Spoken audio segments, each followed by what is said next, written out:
At this time, I will now pass on the torch to the very distinguished, very accomplished, very educated, very diligent. Any other adjective I can use, Terry? Very wonderful, absolutely. That's his wife. Very wonderful pastor, preacher, teacher, and leader. He is the leader of the Faith and Rural Health Program, and that is none other than Reverend Paul Byrd. He's coming to provide each of you an overview and an introduction if you're not already aware of the Faith and Rural Health Program. Thank you all so very much.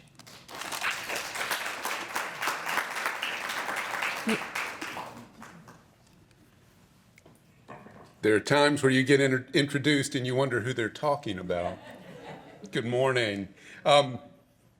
Thanks for talking about my wife, because a disclaimer too, I am so excited that you guys are all here and that we're all doing this today. So she has told me, Paul, calm down, it'll be all right.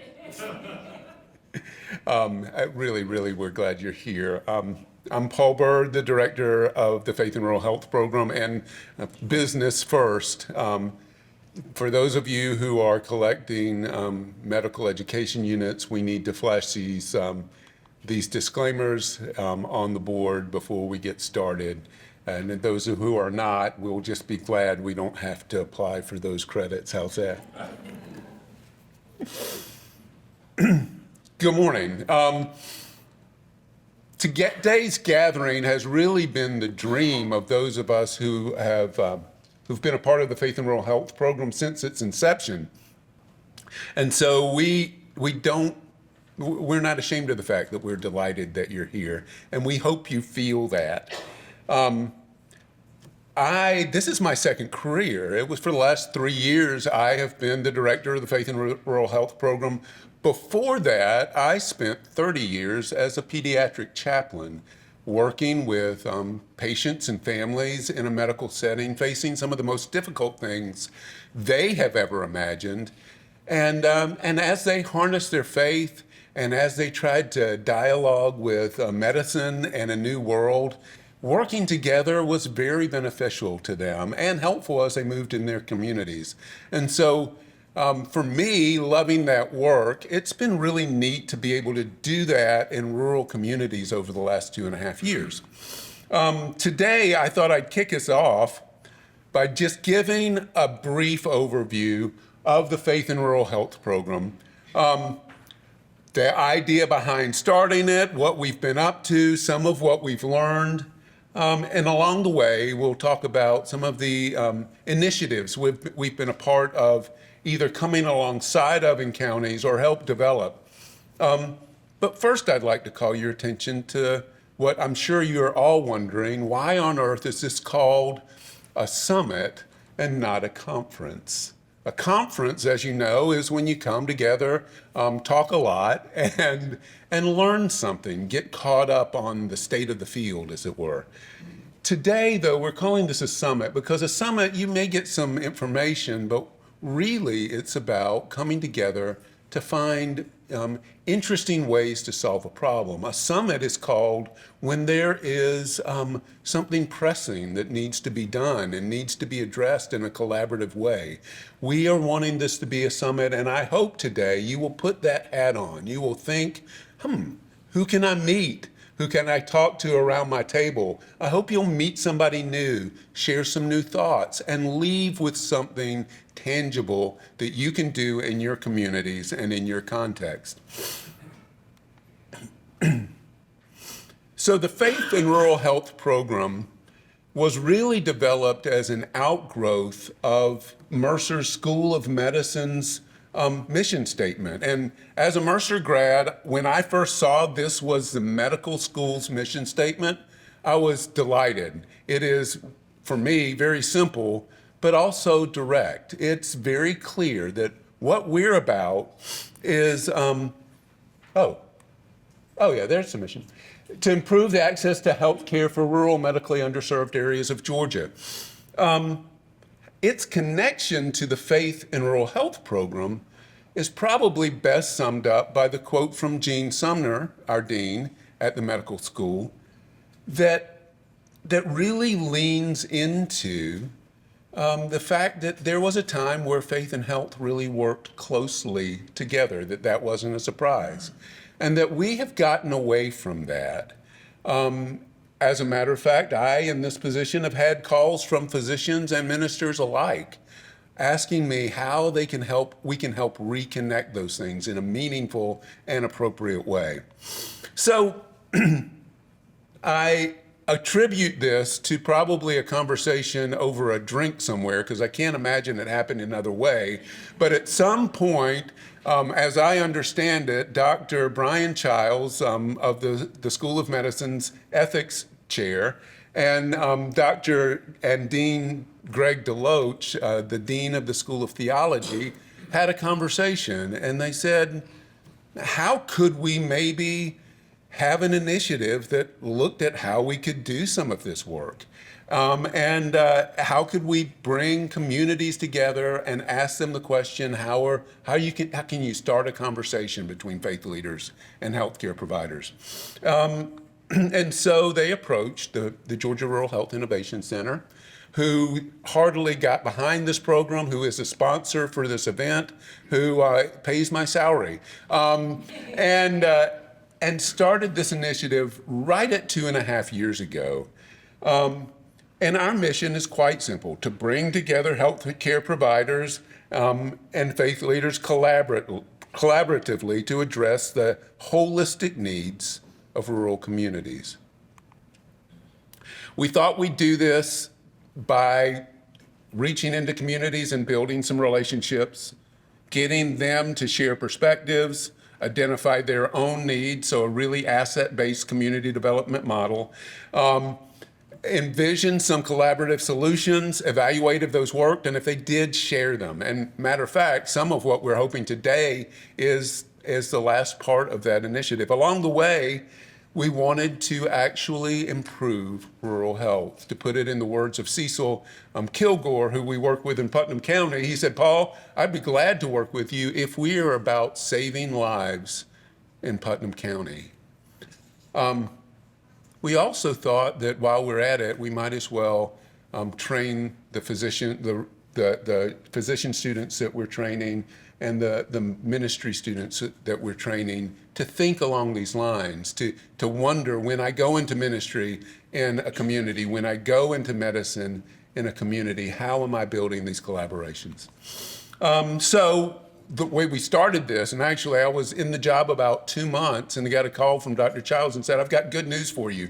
You have a medical school intern." And I said, "What am I going to do with them?" And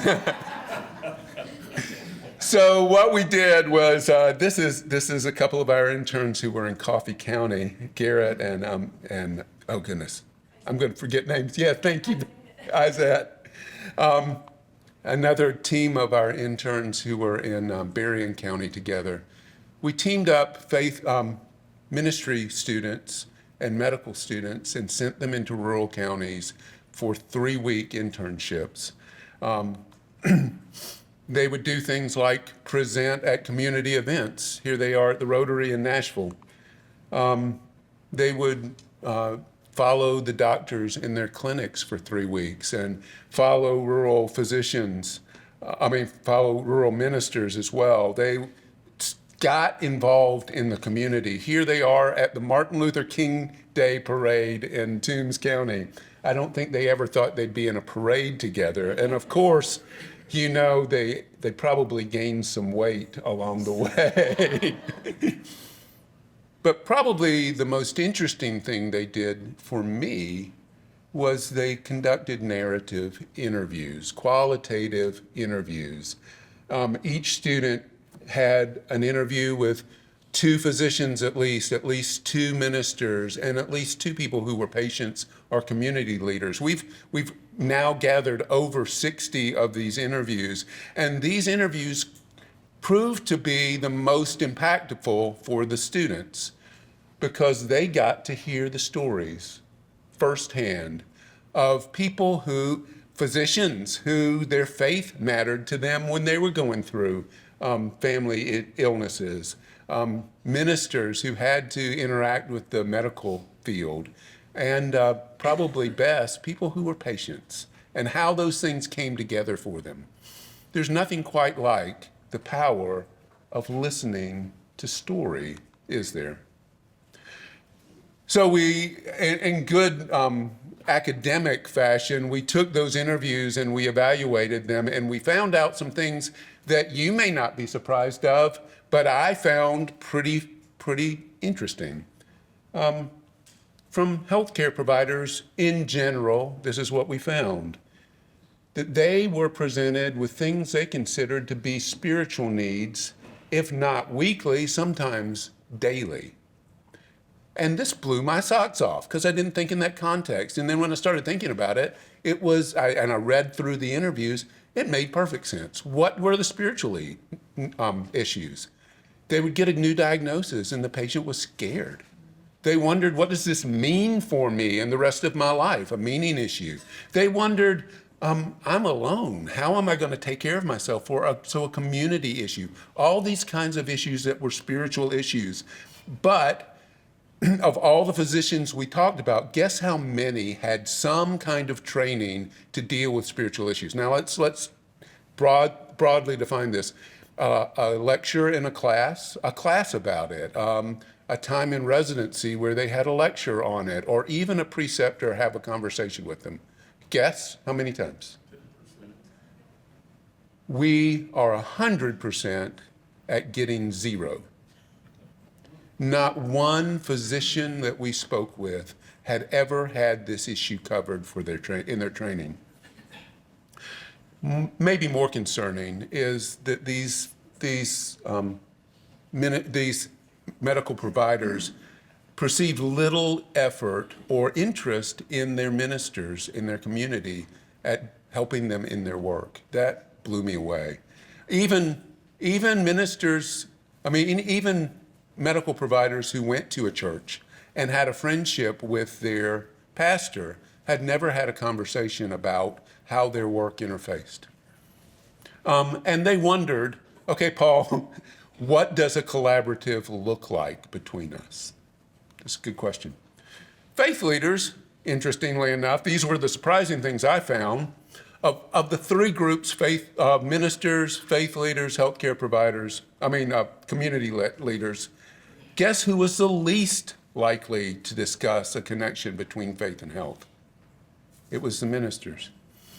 They valued relationships, and they thought it was great and would love to have good conversations about problem solving, but they really did not perceive that they would be trusted by the medical establishment. Community members, however, interestingly enough, did not see a separation between faith and health. To them, it was all just holistic care. They understand that if ministers and their doctors had conversations or find ways to work together, that would help them, that it would, and they wanted these partnerships to happen in their community. They saw them as an opportunity to share resources, teaching, outcomes. Faith leaders and healthcare providers, in the end, we found, have many of the same concerns. And they have few collegial relationships. No structures for communication. They both have time and resource constraints, and they need collaborative education. I at first was very nervous about this. I felt really weird going into counties and saying, hey, let me talk to you about being in relationship with the other people in your counties, right?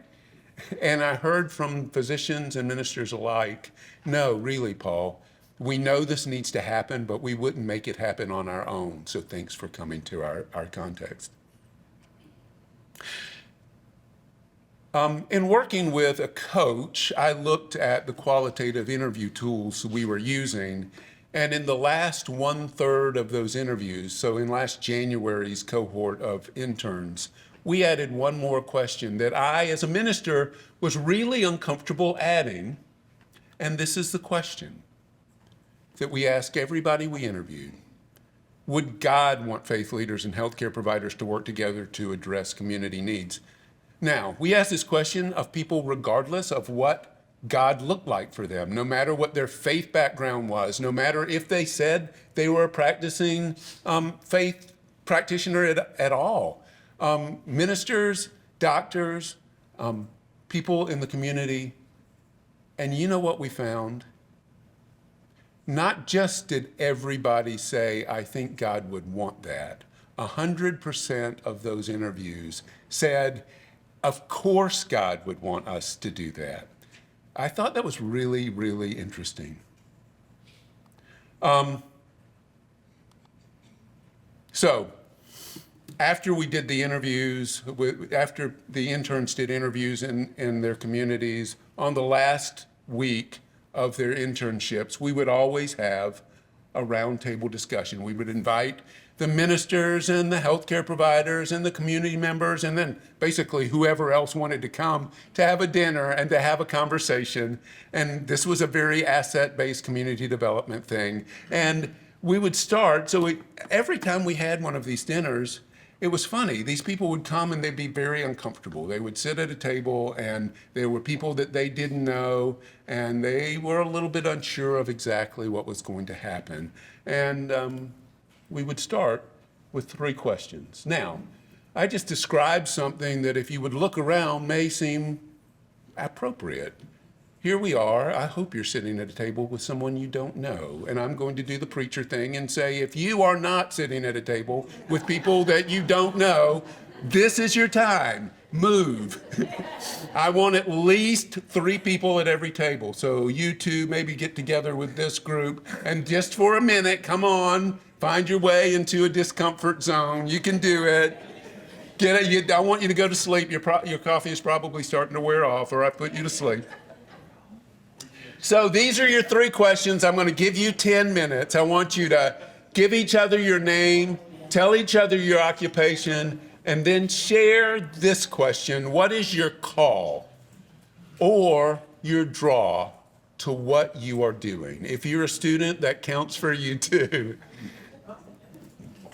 Go. I'll come back in about 10 minutes.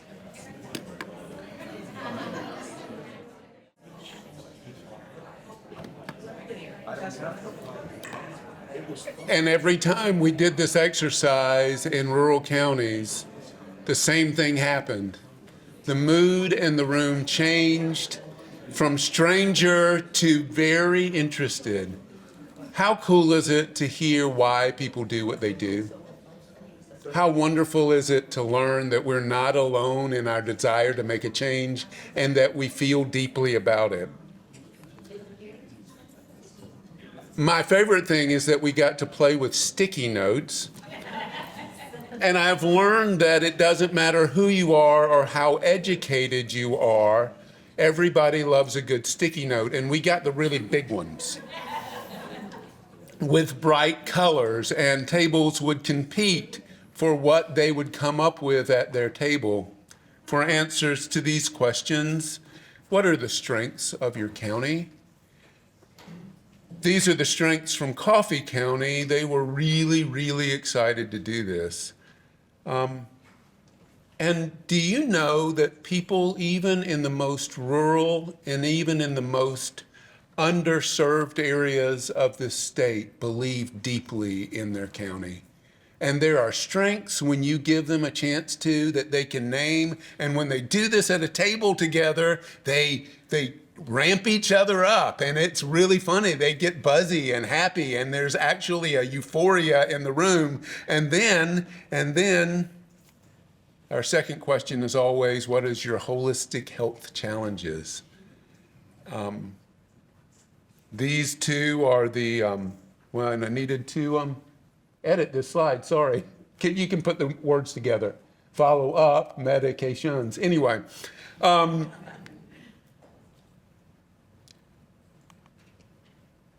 In Berrien County, one of the community development people was at the meeting. And when it was his turn to come up and share what his table came up with, we had the little sticky notes in. He had this little sticky note with a picture of an iceberg on it.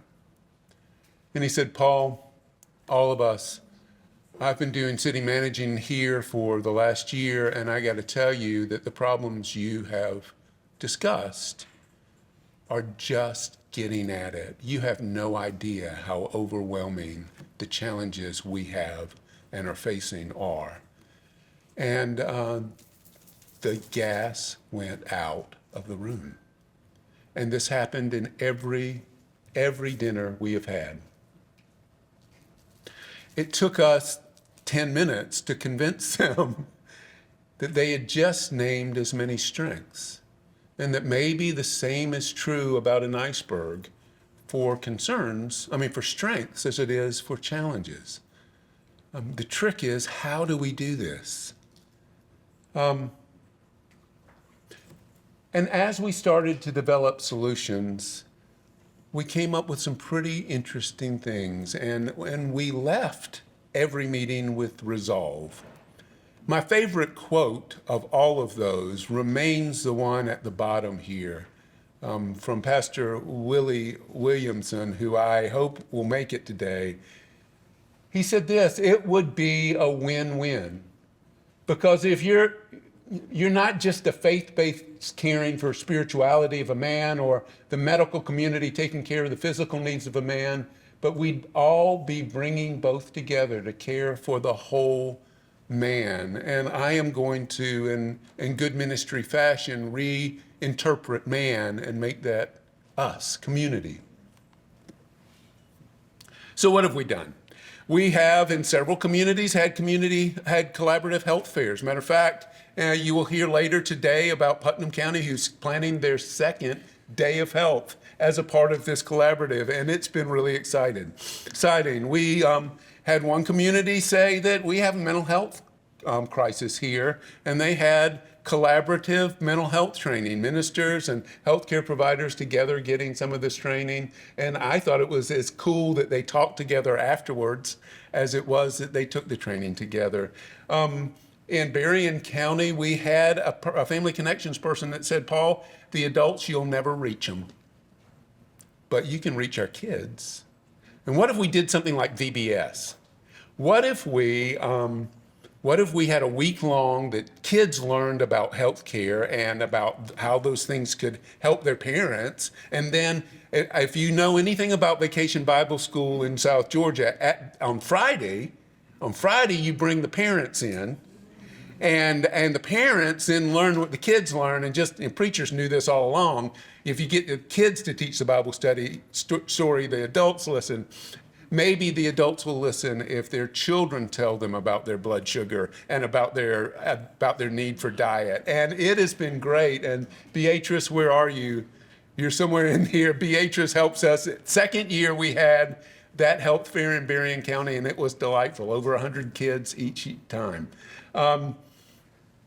And the thing that I'm maybe most proud of is we found that in our rural hospitals, none of them have the funds to have a professional chaplain that's paid. And so the pastoral care at the hospitals is by volunteer ministers who, by and large, know how to be preachers, but maybe not how to be in the clinical space. And so there's a little bit of distrust sometimes between the administration of the hospital and the ministers about how to do that. Are you not coming just to proselytize all of our patients, are you? That will make them feel unsafe, and they're right. And so we've started some clinical training for those ministers, and we are in the middle of our second cohort of what we're calling CPO, which is a very abbreviated version of what we do when we train clinical chaplains who are doing that professionally. It's been a really, really neat time, and we've learned a lot. And the rest of the day, I hope we'll learn a lot more about that. Terry's telling me that I'm running long. I am a chaplain by training, which means at root I am a minister.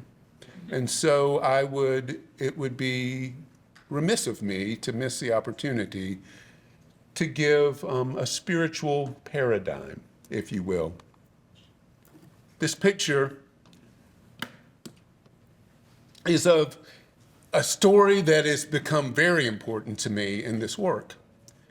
There's a story in the New Testament where there's a paralyzed man, and his friends take him to see Jesus. And Jesus in this paradigm, let's get this straight, is the physician, right? There's no hope for this paralyzed man. They got to take him to the one person who can do something. And they take him to see Jesus. They're carrying him on this sheet, you get him. And in this picture, you see him on this sheet. And they get to the house Jesus is at, and it's crowded. They can't get there. You know the story, maybe. And they have to take him up to the top of the roof, and they dig a hole through the roof. And they lower him down, and Jesus, in the story, he does get healed. The Reverend Dr. Otis Moss III is one of the best preachers in the United States for the last several years, top 10. And he's a preaching professor at McAfee School of Theology, and he is a wonderful human being. But he preaches on this, or lectures on this scripture. And he says these men came from different contexts. And all they had to do was take their corner of the sheet. That all these men couldn't do it alone. They couldn't get their friend there alone. And the man was paralyzed. They couldn't help him in his paralyzation, but in his paralysis. But they could take their corner of the sheet.